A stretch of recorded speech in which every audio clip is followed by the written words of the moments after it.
दोस्तों, आज हम लोग फिर से यूक्रेन युद्ध को एक बार फिर से देखने वाले हैं। ठीक है, तो चलिए देखते हैं। लेकिन इससे पहले अगर आपने इससे पहले वाली वीडियो नहीं देखा हो तो वो जरूर देख लीजिएगा, तभी आपका बैकग्राउंड जो है वो समझ में आ जाएगा, तो फिर आज की वीडियो अच्छे से समझ में आएगी। ठीक है, तो चलिए देखते हैं। आज एक नए दृष्टिकोण से देखने की कोशिश करते हैं।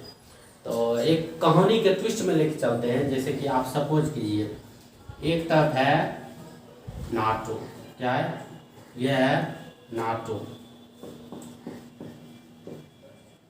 North Atlantic Treaty Organisation. क्या है? यह है नेटो। ठीक है, नॉर्थ अटलांटिक ट्रीटी ऑर्गेनाइजेशन। ठीक है, यह ऑर्गेनाइजेशन है पश्चिमी देशों का सैन्य संगठन है। क्या संगठन है? सैन्य संगठन। ठीक है, यह है उसमें यूएसए। सबसे बड़ी कंट्री उसमें है।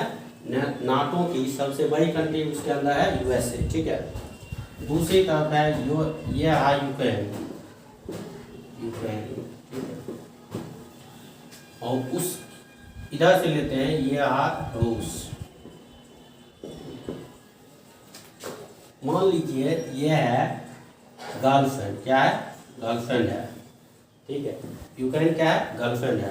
एक मतलब ट्विस्ट के तहत, कहानी की तरह समझने की कोशिश करते हैं। ठीक है, ये यूएसए जो है, यूएसए है, ये हुआ यूक्रेन का बॉयफ्रेंड। ठीक है, समझिए थोड़ा।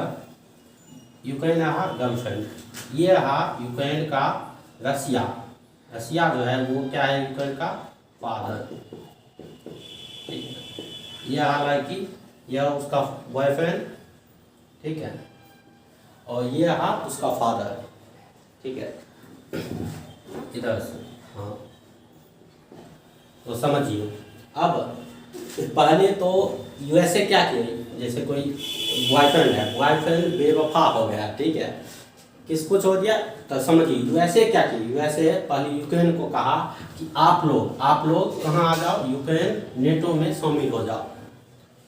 नाटो में अभी 30 देश हैं। कितने देश हैं? 30 देश। यूएसए ने कहा कि यूक्रेन को कि आप भी नेटो में शामिल हो जाओ, नाटो जो संगठन है उसमें शामिल हो जाओ, क्योंकि ये सैन्य संगठन है। क्यों शामिल हो जाओ?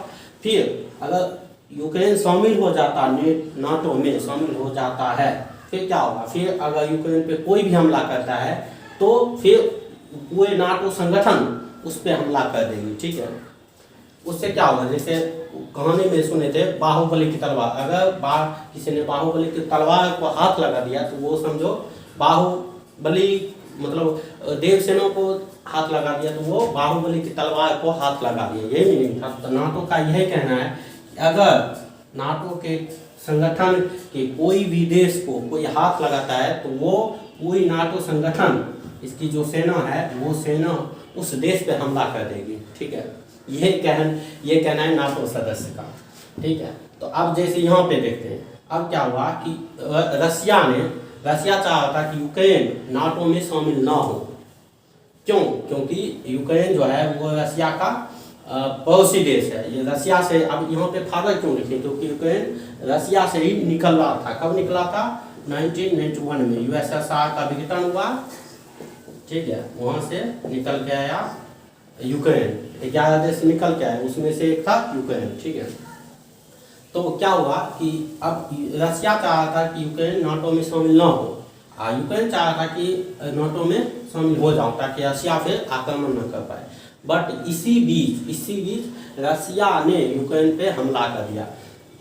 जैसे वो नहीं होता है कि अब गर्लफ्रेंड आगे गई अपने फैमिली से लड़ने के लिए, अपने फादर से लड़ने के लिए। ठीक है, लेकिन बॉयफ्रेंड वहाँ से भाग गया, बेवफा हो गया डर से। ठीक है, अब यूएसए खुद खुल के नहीं आया, यूक्रेन लड़ने के लिए तैयार था रसिया से। अगर वैसे क्वेश्चन अगर पूछा जाए कि क्या यूक्रेन रसिया से लड़ सकता है, रसिया से लड़ सकता था, तो वो होगा। अगर वैसे बिना सोचे कहेंगे तो कहेगा हाँ, कोई भी देश किसी से भी लड़ सकता है। लेकिन अगर सोच के बताइए तो यूक्रेन रसिया का सैन्य बल में एक चौथाई से भी कम है। यूक्रेन। तो कैसे लड़ सकता है? नहीं लड़ सकता। लेकिन ये लड़ क्यों रहा था? लड़ इसलिए रहा था क्योंकि उसके पीछे कौन खड़ा था? यूएसए। यूएसए खड़ा था। यूएसए कह रहा था कि तुम लोग हम तुमको सपोर्ट करेंगे, बट अब यूएसए पीछे हट गया। वो डायरेक्ट अपनी सेना को नहीं भेज पाया। हो सकता है नाटो आ जाए, नाटो आ जाएगा, हो सकता है आ जाए, लेकिन यूएसए नहीं आया, यूएसए भाग गया पीछे, ठीक है। तो यहाँ तक तो आज मतलब आज तक का विवाद यही है कि फिलहाल कोई यूक्रेन को कोई सपोर्ट करने के लिए नहीं गया है, यूएसए नहीं गया है, नाटो भी अभी तक नहीं गई है, ठीक है। तो यूक्रेन बेचारा अकेला हो गया। अब यूक्रेन की मतलब सरकार जो है उसने कह दिया है कि हम सरेंडर करते, उसकी सेना ने सरेंडर कर दिया। अब वो नहीं लड़ने वाला है, यूक्रेन सीधा सरेंडर कर दिया है रसिया के आगे, ठीक है। रसिया की सेना यूक्रेन के यहाँ तक कि उसका जो कीव शहर है, कीव जो राजधानी है, वहाँ पे अभी एक तरह से कब्जा कर ही लिया है, ठीक है। लेकिन अब हम ये तो समझ गए, ठीक है, कि यूक्रेन रसिया के कंट्रोल में पूरी तरह से आ चुका है, ठीक है। अब आगे हम देखते हैं कि इस पे भारत का क्या कदम है। आखिर भारत भी तो एक तो विश्व की महाशक्ति के अंतर्गत आता है, भारत का भी तो कोई स्टैंड होना चाहिए। जैसे कि चाइना को लेते हैं, चाइना का स्टैंड रसिया की तरफ है, चाइना फुली रसिया के सपोर्ट में है, ठीक है। लेकिन अब देखते हैं भारत का क्या कदम है आगे। भारत सरकार कुछ कर रही है इस बारे में या नहीं कर रही है, क्योंकि व्यापारिक संबंध है। कुल विश्व में जितने भी गेहूं उत्पादन होते हैं, विश्व में गेहूं उत्पादन का लगभग 25% यूक्रेन और रसिया से होता है, यूक्रेन प्लस रूस से होता है, ठीक है। और उससे गैस जो है, गैस और तेल भारत भी आयात करता है, ठीक है। तो भारत पर भी प्रभाव पड़ रहा है इसका, महंगाई बढ़ गई है। लेकिन अब भारत का स्टैंड क्या होना चाहिए, क्या भारत सरकार क्या कर रही है? तो सबसे पहले भारत सरकार की है तटस्थता। मतलब भारत न तो यूक्रेन के सपोर्ट में है, ना रसिया के सपोर्ट में, वो सीधे मतलब बीच में एक तरफ है, बगल में है, साइड में है, कि तटस्थ है, किसी के सपोर्ट में नहीं है भारत। हम मतलब भारत शुरू से सदियों से ही शांति दूत है। क्या है? शांति दूत की तरह निभाता है, हर रोल शांति दूत की तरह। ऐसा नहीं है कि अब दो देश लड़ रहे हैं तो भारत जैसे चाइना की तरह कहीं एक और चला गया। क्यों नहीं जा रहा है?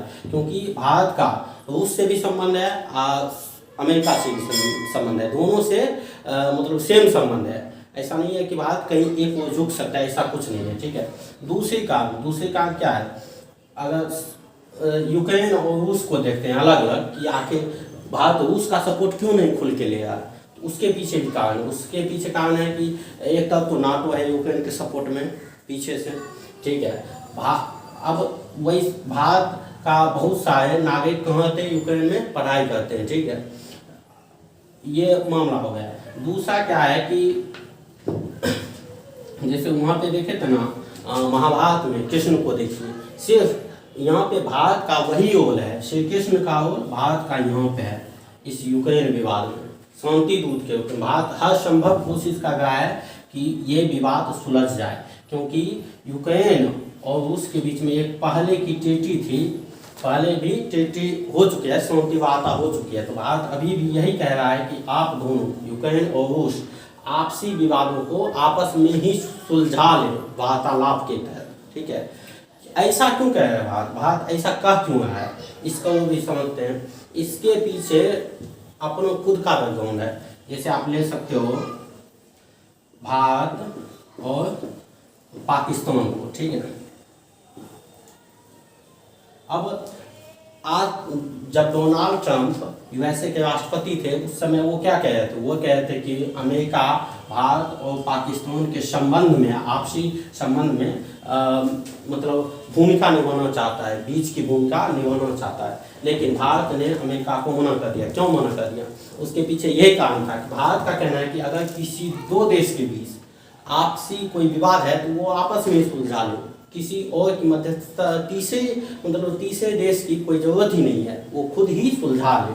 क्योंकि अगर भारत इसमें अगर भारत ये कहता है कि रूस और यूक्रेन के बीच समझौता के लिए कोई और देश आता है जैसे कि भारत ही जाता है, तो फिर बात यहाँ पे आएगा कि भारत और पाकिस्तान के बीच भी कोई आएगा।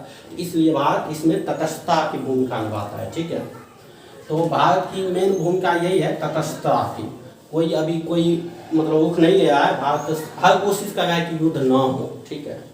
अब हम चलते हैं एक मतलब दृष्टिकोण को लेके कि हर मतलब और क्या हो सकता है और क्या संभावनाएं क्या हो सकती हैं भविष्य की।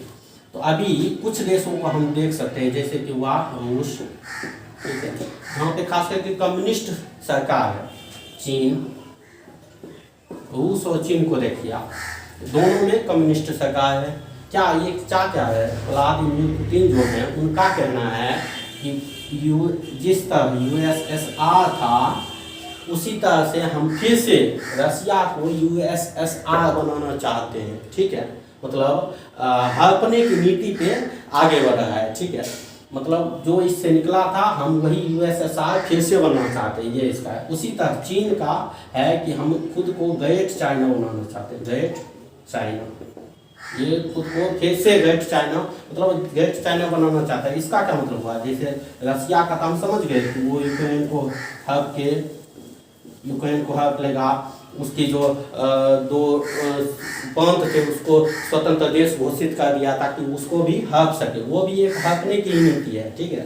तो लेकिन चाइना का क्या है, चाइना भी इसी माध्यम से जैसे रूस ने यूक्रेन को अगर सपोर्ट हड़पता है, ठीक है, तो चाइना भी इसी नीति का प्रयोग करके क्या किसको हड़प लेगा, ताइवान। यही संभावना है कि चाइना भी ताइवान को हड़प सकता है इसी संभावना के तहत। अब आप कहिएगा कि ये संभावना अगर भारत पे लागू करें तो भारत पाकिस्तान को हड़प सकता है क्या इसके तहत, क्योंकि भारत भी तो पाकिस्तान से ही निकला था ना। तो ऐसा कुछ नहीं है, भारत का विश्व में एक विश्व पटल पे एक अलग ही पहचान है, शांति दूत का, ऐसा कुछ भारत के मन में नहीं है। हाँ, भारत एक चीज जरूर कर सकता है, अगर वो चाहे तो, मतलब भारत वो इसको लेके इस अभी जो स्थिति बनी है इस स्थिति में भारत अपने जो पीओके है, पाक ऑक्युपाइड कश्मीर, एक तो पीओके है अपना और एक है अक्साई चीन, ठीक है, अक्साई चीन। तो भारत इन दो क्षेत्रों को अपने कंट्रोल में ले सकता है। आखिर है तो ये हमारा ही ना, ये एक पाकिस्तान ने हड़प रखा है, एक चाइना ने हड़प रखा है। तो इस नीति को जिस तरह से चीन फॉलो कर रहा है, रूस फॉलो कर रहा है, उसी तरह से चीन भी अभी ताइवान पे वो हवाई मतलब धमकियाँ शुरू कर दिया है, मतलब हवाई जहाज से देखना उठना शुरू कर दिया है, जासूसी करना। तो अब क्या होगा कि अगर चीन हड़पता है ताइवान तो उस दृष्टि से भारत को भी पीओके और अक्साई चीन को अपने कब्जे में ले लेना चाहिए। आखिर है ये हमारा पार्ट, ठीक है। ये एक संभावनाएं बनती हैं, बट देखते हैं क्या होता है। भारत सरकार को तटस्थता को बनाए रख रही है, अच्छे से बातचीत भी जारी है, ठीक है। तो आज की वीडियो को यहीं पे समाप्त करते हैं। अगर आगे कोई मामला होगा तो उस पर भी बातचीत करेंगे। धन्यवाद।